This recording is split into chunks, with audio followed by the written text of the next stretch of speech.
Psychologist کے point of view سے نا یہ جو سچویشن ہے بہت ڈیلیکیٹ ہے. اینا کو نا چائلڈ ہوڈ سے ہی نا اپنے آپ کو نا دوسروں کے لیے نا قربانی دینے والا رول میں نا ڈال دیا گیا اس پوری کہانی میں، جس سے نا اس کے اندر اپنے آئیڈینٹی اور سیلف ورتھ کو لے کر نا کنفلکٹ ڈیولپ ہو سکتا ہے. اور اینا کو لگتا ہے کہ اس کی نا خود کی زندگی اور ہیلتھ کو نا کبھی پہلے نہیں رکھا گیا، اور یہ ایموشنل نیگلیکٹ اس کو نا یہ فیصلہ لینے پر نا مجبور کرتا ہے. اور دوسری طرف پیرنٹس کو بھی نا اپنے پرسپیکٹیو سے جو ایک مورل ڈائلیما ہے، ان کو یہ نا ماننا ہے کہ مطلب کہ پیرنٹس کو یہ ماننا چاہیے کہ وہ نا کیٹ کو بچانے کے لیے نا ہر کچھ سب کچھ کر رہے ہیں، اور ان کی نظر میں نا یہ ٹھیک بھی ہے. اس حوالے سے ان کو دیکھنا چاہیے ٹھیک ہے یا نہیں ٹھیک. لیکن اس کا نتیجہ میں نا اینا کا نیڈس اور فیلنگز کا نظر انداز کیا جا رہا ہے کیٹ کو بچانے کے لیے. اوور آل یہ جو کہانی ہے نا ہمیں یہ سمجھاتی ہے کہ نا فیملی ڈائنامکس میں نا ایموشنل اور ایتھیکل باؤنڈریز نا اسٹیبلش کرنا ضروری ہے، تاکہ نا ہر شخص کی نا انڈیویجویلٹی اور رائٹس کا احترام ہو سکے. اسائنمنٹ کا جو سلوشن ہے وہ میں بتانے لگا ہوں. یہ تھا کیس اوور آل جو میں نے اپنی ورڈنگ میں بتا دیا. اور اسائنمنٹ کا جو سلوشن اس طرف ہی آتا ہوں میں اب. اس میں جیسے کہ پرنسپل بی جو ہے وہ فیڈیلٹی اینڈ رسپانسبلٹی ہے. مطلب کہ کیس کے اندر آپ نے دیکھنا کہ کون سے جو ہے ایتھیکل ایشو کی وائلیشنس ہو رہی ہے اکارڈنگ ٹو پرنسپل بی جو ہے فیڈیلٹی اینڈ رسپانسبلٹی کو لے کر. تو رسپانسبلٹی اس کی بات کی جائے تو پیرنٹل رسپانسبلٹی کا نا انڈر پریورٹائزیشنس کرنا. ٹھیک ہے، مطلب کہ جسٹیفیکیشنز میں نے کچھ اس طرح سے بتایا ہے ایتھیکل وائلیشنس کو. آپ اپنی طرف سے جو بھی آپ کا جو ہے نا موٹیو، آپ اپنی ایتھیکل وائلیشنس کو لے کے نا آپ کیس اسٹڈی کر کے اپنے پرسپیکٹیوز کے اکارڈنگ بتا سکتے ہیں. یہ میرے پرسپیکٹیو کے اکارڈنگس ہے، کیوں یہ جو کورس ہے نا PSY 611 ethical issues in psychology, یہ ٹوٹلی لاجیکل ہے. اور جس کا کنسیپٹ جتنا اچھے سے کلیئر ہوگا، کہ جتنا وہ لاجیکل کنسیپٹ کو کلیئر کرے گا نا، اتنا ہی وہ اپنے اکارڈنگ جو ہے نا وہ پوائنٹ کو بیان کر سکتا ہے. اوورال یہ جو ہے نا میں نے اس میں بتایا جسٹیفیکیشنس میں principle B fidelity and responsibility میں کہ اینا کے لیے نا ٹرسٹ اور ڈیوٹی کا کنسیپٹ نیگلیکٹ کیا گیا ہے. پیرنٹس کا نا پرائمری فوکس صرف کیٹ کو بچانا ہے، اور جس میں نا اینا کی ہیلتھ اور آٹونومی کو نا کمپرومائز ہو رہا ہے. یہ جو پرنسپل ہے principle B fidelity and responsibility, parents پر یہ ذمہ داری ڈالتا ہے کہ وہ دونوں بچوں کے ساتھ ٹرسٹ ورتھ اور رسپانسبل بیہیویئر کرے. لیکن اینا کے ہیلتھ اور آٹونومی کا سیکنڈری امپورٹنٹ دینا نا اس پرنسپل کی وائلیشنز بھی ہے. ٹھیک ہے، صرف دوسرے بچے کو ہی یہ ترجیح دینا یہ وائلیشنز ہے principle B fidelity and responsibility کی. پرنسپل سی کی بات کریں تو یہ انٹیگریٹی ہے، مطلب اور اس میں جو ایتھیکل وائلیشنز میں نے کیس کو لے کر کچھ اس طرح سے بتائی ہے کہ lack of honesty and transparency regarding, مطلب کہ جو ہے نا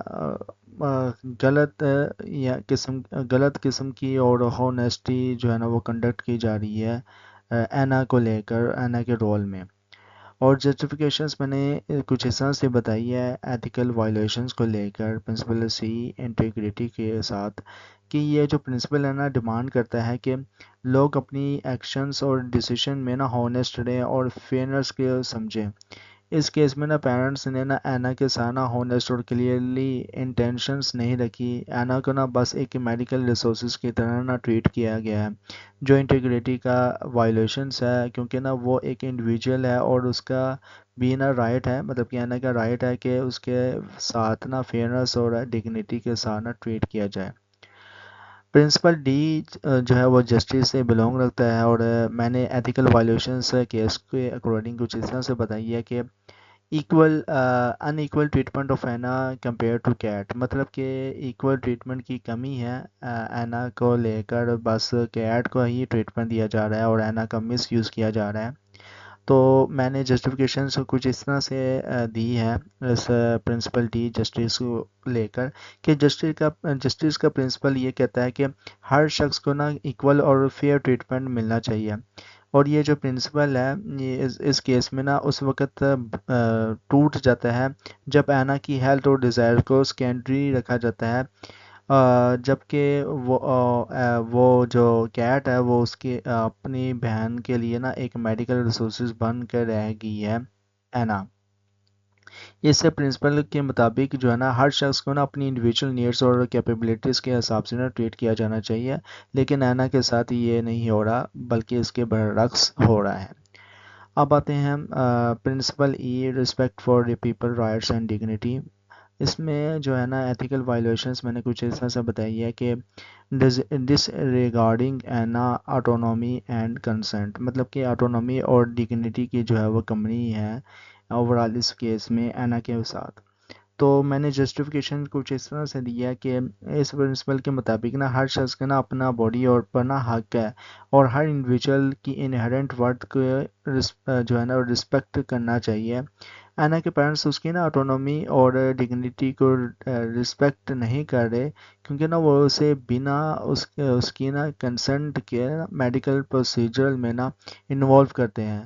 اینا کے رائٹس ہے اور سیلف ڈٹرمنیشنس کو نا وہ سیکنڈری امپورٹنس دینا اس پرنسپل کی جو ہے وہ سیریس وائلیشنس ہے۔ اوورال یہ آپ کی پوری جو تھا اسائنمنٹ کا سولوشنس تھا، اور سولوشن کیسا لگے کمنٹس میں لازمی بتائیں، کیونکہ آپ کے کمنٹس آتے ہیں کہ سر آپ یہ والی جو ہے وہ اسائنمنٹ کا سولوشنز دیتے ہیں یا یہ والی اسائنمنٹس کا سولوشن دیتے ہیں۔ سم ٹائم کیا ہوتا ہے کہ مجھے نا آپ کے اسائنمنٹس کی جو کویشچنس فائلز ہے وہ نہیں ملتی، جس کی وجہ سے سولوشنز بناتے ہوئے بھی دیری ہوتی ہے، اور سم ٹائم انٹرنیٹ جو پاکستان میں کس طرح کے حالات ہیں آپ کو پتہ ہے، وہ پھر ویڈیو بھی اپلوڈ ہونے میں ٹائم لگتا ہے، تو آپ تو کہتے ہیں کہ فوراً آج ہی اسائنمنٹ ابھی اوپن ہوئی ہے تو ایک ہی گھنٹے کے اندر سولوشن آ جائے، اٹس ناٹ دیٹ پاسبل۔ تو اوورال جو ہے وہ ایک دن یا 2 دن ڈیلے ہو جاتا ہے سائیکولوجسٹ کمیونٹی کی طرف سے جو سولوشنز ہوتا ہے فائلز کا، لیکن زیادہ نہیں ہوتا آپ کے جو ہے وہ ڈیڑھ ویکس ڈیڑھ ویک کمیپیشن اسائنمنٹ کے سولوشنز میں آپ مطلب کہ 1.5 ویک ہوتے ہیں اسائنمنٹس کو اپلوڈ کرنے میں ایل ایم ایس میں۔ تو انشاءاللہ جو ہے وہ شو لیکچرز کی جو سیریز ہے پرنسپل جو ethical issues in psychology P S 5611 کو لے کر جلدی سائیکولوجسٹ کمیونٹی یوٹیوب کی طرف سے شروع کر دی جائے گی، اور باقی جو ہے شو لیکچرز کی سیریز چل رہی ہے انشاءاللہ آنے والے جتنے بھی لیکچرز ہوں گے آپ کو مل جایا کریں گے آپ کے کورس کے اکارڈنگ۔